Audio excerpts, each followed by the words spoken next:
Hi everybody, Mona here from Mona Rosa Art.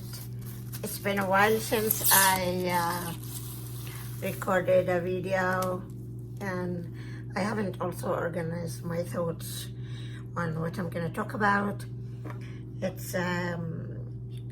It's my observation, and I thought I share with you, and I share also what I think would be a good suggestion. So basically, I made a video some time ago on the effect of temperature on the paints, especially house paints. And I looked for it now, and somehow I don't see it, but I kind of scanned my channel. It has like more than 300 videos, so maybe I should look more. But anyhow, I just thought for the sake of discussion, I talk about the effect of temperature on paints, on basically Chalet bloom technique, because the technique is beautiful, yet it's quite finicky. And I think the reason is because it's first of all, because we use products that depend on house paints. We use two products in painting, maybe 3, 4 products that are not usually used for art. And I think also because of the result that we're looking after, basically brings tiny cells and intricate design depending on what we're after. So I think that also plays a factor in a way. So basically what I noticed since I started with this technique is as follows. Now I will just talk about this, and I'll show you. This is a mix of Color to Go, white, and Gildan. Just a second. Gildan. Is it Glidden? Glidden Essentials Eggshell. So basically, Color to Go, I decanted, equal amount, and I added maybe also, no, I didn't add anything to this. So basically, why did I mix these two is because Color to Go white is quite thick. I'm talking about like 2 years ago, a year ago, a year and a half ago. So I mix it with Glidden Essentials, equal parts, and I get a good mix. But this mix here, if you notice, this is really thin,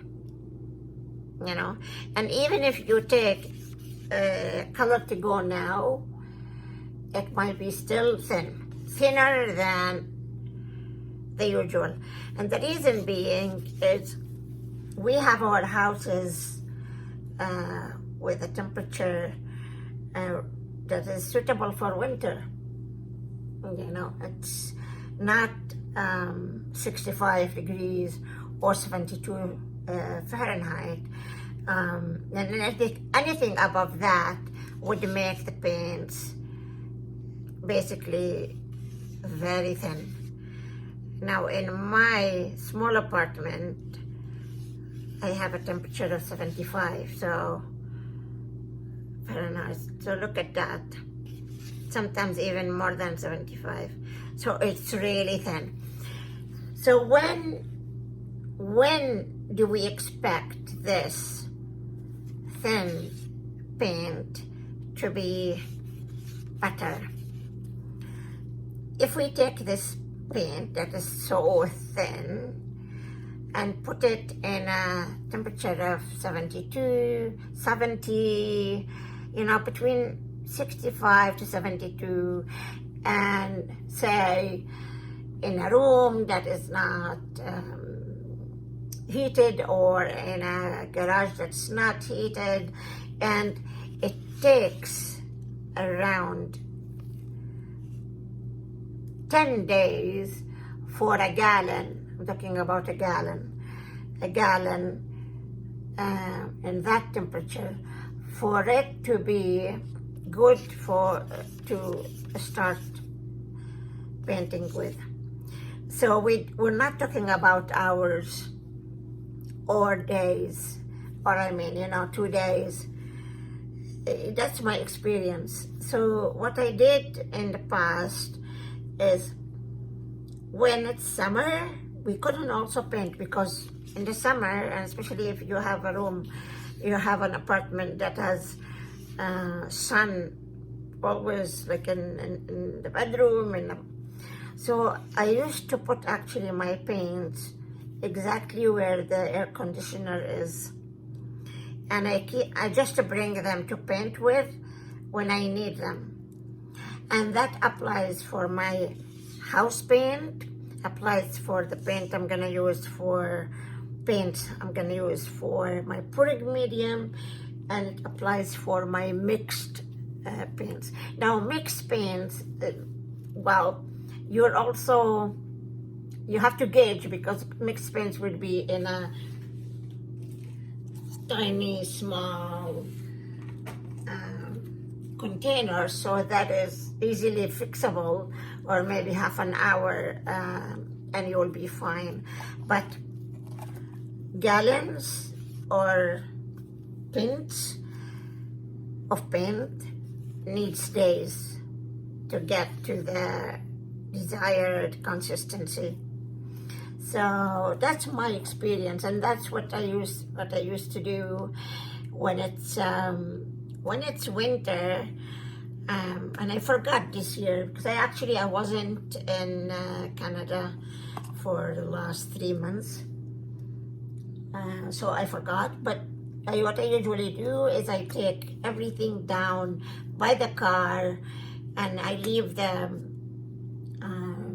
my gallon or pints. My gallons, I leave them for a week, 10 days, and my pints, I bring them after 3-4 days, and I try them also. So I experiment, and I know that this is what it took me, and here I am sharing with you what my experience was like. And I'm not talking about this year, and with this paint and with a good mixes, which actually thicker than what I see Loomis do nowadays. They have like kind of thinner mix than mine, even with the heavy mixes than what I see being done today. This is what I got.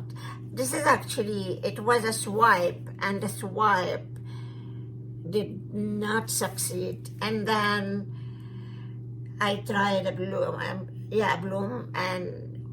with the hair dryer, and it did not succeed.